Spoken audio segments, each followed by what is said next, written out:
This session is really for the artists amongst you, for those who think in pictures rather than those who think logically and sequentially.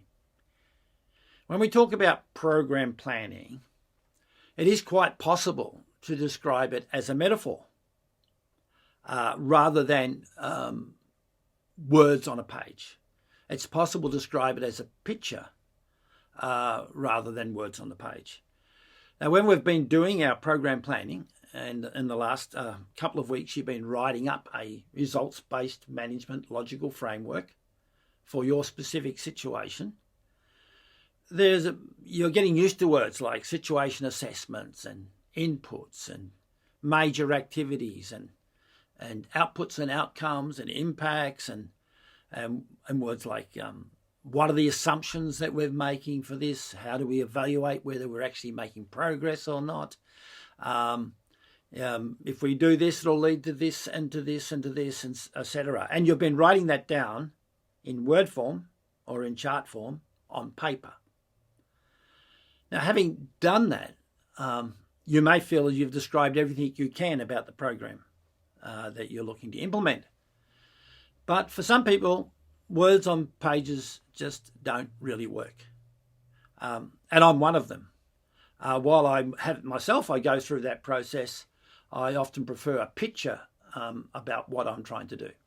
So one that comes to my mind, and I've mentioned previously, is that I often think program planning is actually like a meandering river, a slow-moving meandering river, like the Great Murray River in northern Victoria, where I come from, and I was basically raised on the banks of the Murray River. And that Murray River would sometimes run dry, sometimes would have excess water from flooding that would irrigate and nourish the soil over the banks of the river. Sometimes there would be a change of direction in the river because of the water flow. When it comes to an area, like if it comes towards a mountainous or slightly higher area, it just meanders around that high area of ground, but keeps moving towards its destination. And I like to think of program planning like that. It's not rushed when I think like that. It allows you to be patient when I think of a meandering river. But when the river really flows, it says now is the time to act. Now is the time to really focus. And also with a river that overflows into the countryside, is that when I'm involved in a program, I'm often thinking, how is this program blessing other people who are not in the program? How is it bringing benefit to others? Because I want it to bring benefits to others, not just the narrow set that we've identified within the program plan. So a meandering river works for me. So the question I've got is, in the program plan that you've drawn up, if you needed to describe it with metaphor, what would those metaphors be? Now, metaphors don't often translate very well cross-culturally. So it's a metaphor that might fit for that fits for that community. I mean, I often think in a Papua New Guinean context, for example, that a program planning process or a project process might be really well described by what it takes to build a local village with local village material. Who are the people that you need to talk to? What are the things you need to clear? Who in the community becomes involved? How do you negotiate the materials to build that village house? All those processes can actually give us really good information about how to do a project, and may better describe a way of describing a program, a project you're doing, than all those written words, all those inputs, outputs, I would say Western orientated words to describe it.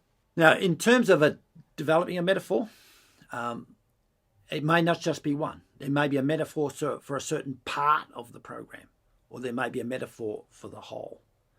So this is the challenge I'm giving you to do.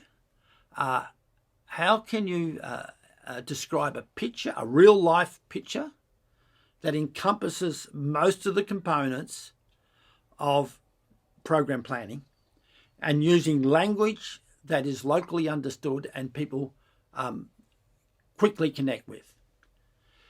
Now, one of the reasons I invite you to do this is that I have taught program planning and all the language associated with program planning, and I add a few risk analysis and a few other words that come into it. And after having taught all that, in some communities, it's like there are just too many foreign words here. There's just too many new words. There's just too many new concepts. And while I can repeat it while in class or in a workshop, the moment I step outside that workshop, those words don't come naturally enough to do program planning with a local community.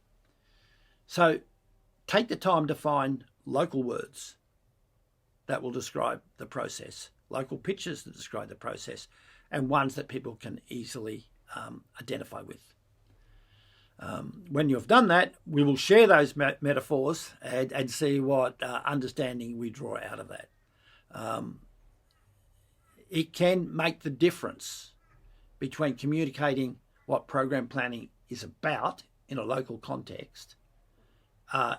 It can make the difference, actually, for people to be able to actually get some understanding of all that written documentation that you have, if you find the right metaphor to describe the process. So over to you, and all the best.